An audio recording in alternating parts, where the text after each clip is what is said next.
Oi, gente, tudo bem?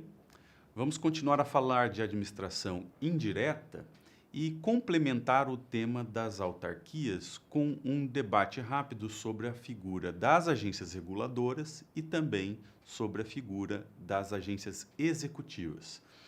As agências reguladoras, na verdade, são autarquias especiais, são pessoas jurídicas de direito público interno criadas por lei, mas que estão colocadas num regime especial.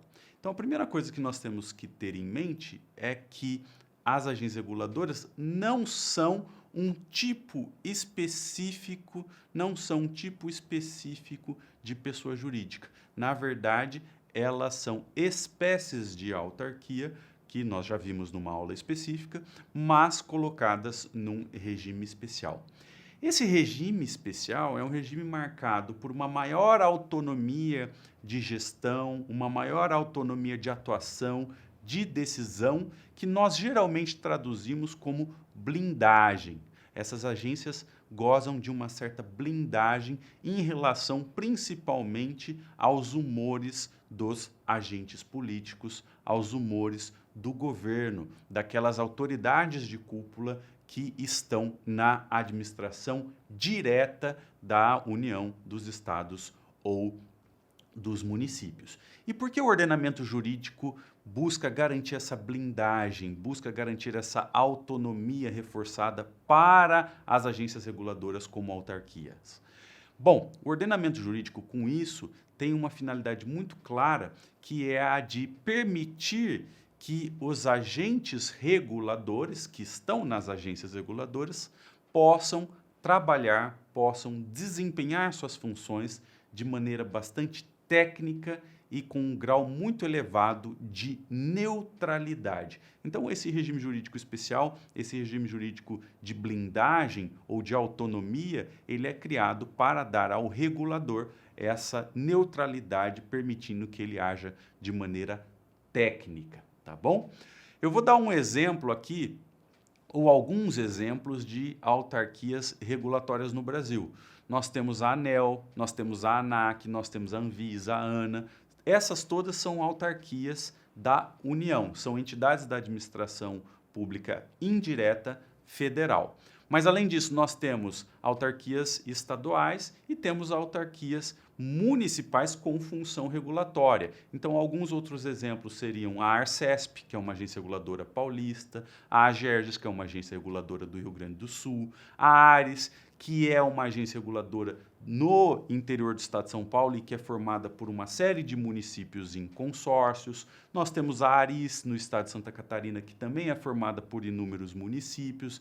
Enfim, nós temos muitas entidades autárquicas com função regulatória. Agora, tomem cuidado, as agências reguladoras não são a única espécie de autarquia especial. Nós temos um outro tipo de autarquia especial no direito administrativo brasileiro, que são as universidades públicas. As universidades públicas, de maneira geral, são autarquias ou fundações autárquicas e, por força de norma constitucional, elas gozam de uma autonomia para desempenhar as suas funções. Então, nós temos vários estudos no direito administrativo sobre autonomia universitária. Esse é um tema até mais antigo que o da própria temática regulatória, não é? Que o da própria temática das agências reguladoras.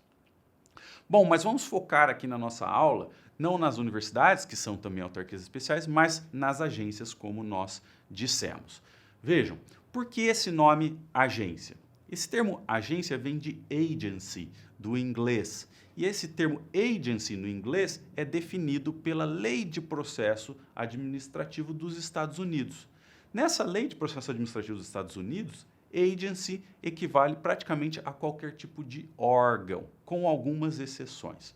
No Brasil, essa palavra agência foi utilizada por uma influência do regime jurídico e do ordenamento norte-americano, mas aqui nós precisamos ter cuidado, porque a agência no nosso modelo não é exatamente um órgão, mas é uma entidade, uma pessoa jurídica de direito público, criada por lei e é, portanto, uma autarquia, tá certo? A agência não é um tipo próprio de pessoa jurídica. Se vocês olharem o Código Civil, vocês verão que nas listas de pessoas jurídicas do Código Civil não figura a agência, tá certo? Por quê? Porque a agência é só um rótulo, é só um nome que nós damos a essas autarquias especiais com função regulatória, tá bom? Essas agências regulatórias, como eu disse para vocês, atuam de maneira bastante técnica e conforme modelos mais ou menos setorializados. Vejam, por exemplo, que no nível da União nós temos uma elevada setorialização, nós temos uma pluralidade de agências reguladoras, cada qual especializada num setor muito específico. Transporte aquaviário, transporte terrestre, telecom, energia e assim por diante. Mas isso não é regra, nós podemos ter modelos regulatórios que são menos setorializados, perdão. Nós temos em alguns estados da federação agências que cuidam de vários setores ao mesmo tempo. Agora, há vantagens e desvantagens para cada modelo. Um modelo muito setorializado é positivo na medida em que permite uma atuação bastante tecnicizada, permite que o regulador conheça a fundo aquele setor que ele regula. Uma agência mais genérica pode perder em tecnicidade, ela pode perder em qualidade técnica, mas, de outro lado, uma agência menos setorializada tem as vantagens de não se isolar, de não ficar insulada, não é mesmo? Então vejam que existem vários modelos regulatórios, alguns são mais setorializados como o da União, outros são menos setorializados, então isso é um exemplo, não é? Isso é uma escolha, melhor dizendo, né? Isso é uma escolha de cada ente político. Outra coisa importante aqui, existem várias entidades dentro do nosso ordenamento jurídico, dentro do nosso Estado, que exercem função de regulação, mas não são formalmente chamadas de agências reguladoras. Vejam, Banco Central. Banco Central, apesar do nome banco, é uma autarquia com função regulatória do setor bancário. O Banco Central não leva o nome agência reguladora, mas ainda assim ele é uma agência reguladora, tá bom? O CAD. O CAD é uma autarquia especial que exerce a função de defesa da concorrência. Nós podemos dizer que o CAD, portanto, exerce uma função de regulação transsetorial. Alguns especialistas em concorrência costumam diferenciar a regulação setorial da defesa da concorrência. Mas, no fundo, a defesa da concorrência é uma forma de regulação, só que, né, de abrangência transsetorial. A CVM, né, que cuida do mercado de capitais, também exerce função reguladora, ainda que não seja chamada de agência reguladora, ainda que não tenha sido batizada de agência reguladora. Então, tomem cuidado.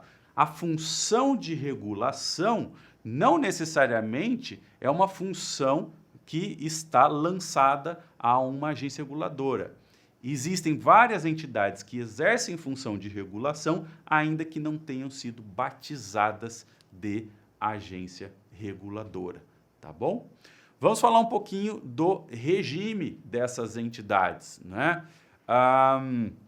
Vejam, essas entidades contam com uma direção especializada, então os dirigentes das agências reguladoras são geralmente especialistas, são experts, né? Notoriamente reconhecidos no setor regulado, pelo menos essa é a visão ideal de uma agência. Pode acontecer de o governante nomear alguém que não seja exatamente o grande especialista, mas o que se espera é que aqueles escolhidos sejam grandes conhecedores do setor regulado. Tá bom? No âmbito federal, o presidente da República faz a escolha do nome e o Congresso sabatina, não é? O Congresso faz a avaliação desse indivíduo que foi apontado, que foi indicado pela presidência da República. Em seguida, esse indivíduo assume um cargo comissionado especial. Por que um cargo comissionado especial? Porque esse cargo é marcado pela livre nomeação, mas não existe para esse cargo a livre exoneração. Ou seja, o dirigente da agência reguladora, ele vai ocupar um cargo comissionado com mandato.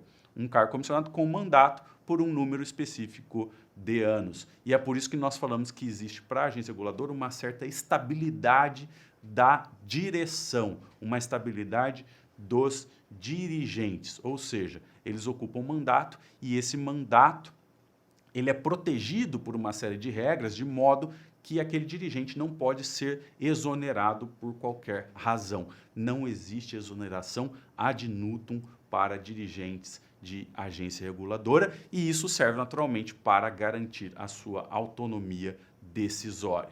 Outra coisa, as agências são marcadas pela colegiabilidade, não é? Ou pela colegialidade.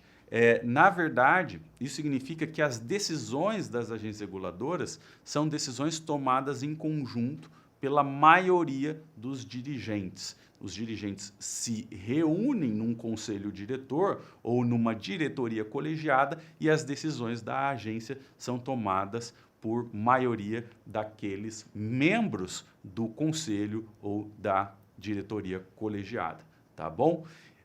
Mais uma característica importante, a tecnicidade que eu já mencionei algumas vezes. A ideia é que a agência reguladora não tenha apenas dirigentes que sejam grandes especialistas no setor, mas também que contem com um corpo de servidores públicos altamente especializados em regulação.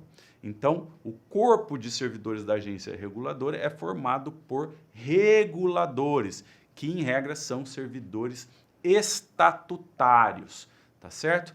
Mas há exceções, por exemplo, muitas agências reguladoras municipais são criadas por consórcio, ou seja, pelo consorciamento de vários municípios. E aí, no caso do consórcio, nós temos um regime seletista, tá? Então, pode acontecer de o servidor de uma agência ser seletista, por exemplo, de uma agência criada em formato de consórcio. No entanto, a regra é que o regulador seja estatutário, porque ele exerce uma função baseada num poder de autoridade que depende muito da neutralidade, que depende de tecnicidade, e o regime mais adequado para isso é o regime estatutário. Outra coisa importante, existe uma restrição ao controle que se faz sobre as decisões das agências reguladoras. De maneira geral, não se aceita recurso administrativo impróprio. Não se permite que aquela decisão da agência reguladora seja objeto de um recurso levado à administração direta. Recurso administrativo impróprio é esse recurso que se interpõe contra a decisão de um ente da administração indireta, mas que é direcionado à administração direta. No caso das agências reguladoras, por conta do seu regime especial, em regra, não se aceita recurso administrativo impróprio, a não ser, naturalmente, em questões mais operacionais ou administrativas, a não ser que a agência extrapole as suas competências. Em alguns casos especiais isso seria possível, mas a regra é que, naquela matéria em que ela regula, a agência decida de maneira isolada e final, sem a possibilidade de controle pela administração direta.